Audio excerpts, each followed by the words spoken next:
Guys, ayan. Magbalot tayo ng mga itlog. Kasi magpapapisa na ulit. Ilalagay natin ito sa ref. Ang dahilan kung bakit kailangan ilagay pala sa ref. Para hindi agad masira at isa pa. Para sabay-sabay yung pagpisa ng mga itlog. So, punasan natin ng konti kasi may mga dumi. Yan. Pero ang iba naman, kahit may mga dumi, wag lang sobrang dumi talaga.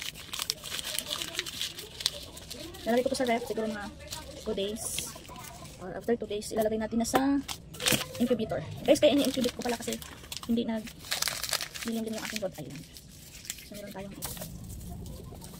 nito lagi yung ginagawa. Parang pagpisa.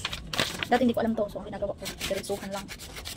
Kaya, ang nangyayari, hindi siya sabay-sabay. Minsan after 2 days, kapag makipisa. So, ang iba, nandun na nakalagay na sa breeder ba ang tawag doon? Basta doon sa kulungan kung saan sila nagpapalaki at lalagyan ng ilaw. Yan. Itlog kay John. Ito yung ginagawa. Kapapisan ako kasi lilipas na or magiging ano na yung mga nauna kong mga Rhode Island. May 1 taon na, so kailangan ko na magpapisa.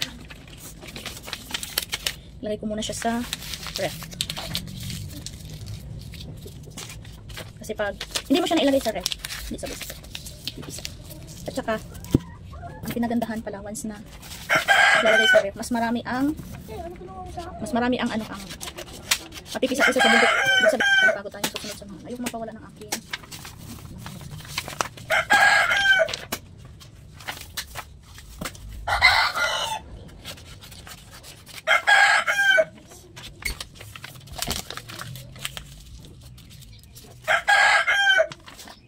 medyo madumi-dumi. Pero pwede na. Iniiwasan lang din kaya iba pinupunasan. Kasi iniiwasan na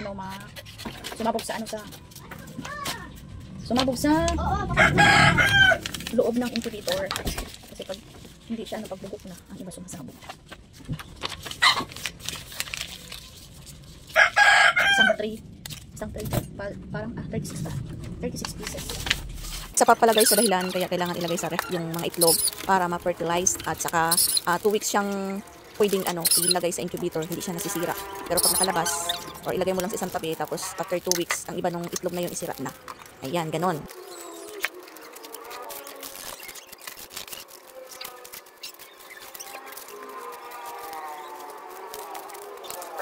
Ayan lahat. Ito pala. So, ilalagay na natin sa ref. So, ayun na guys. Ilalagay na natin. So, after 2 days, kunin ko na.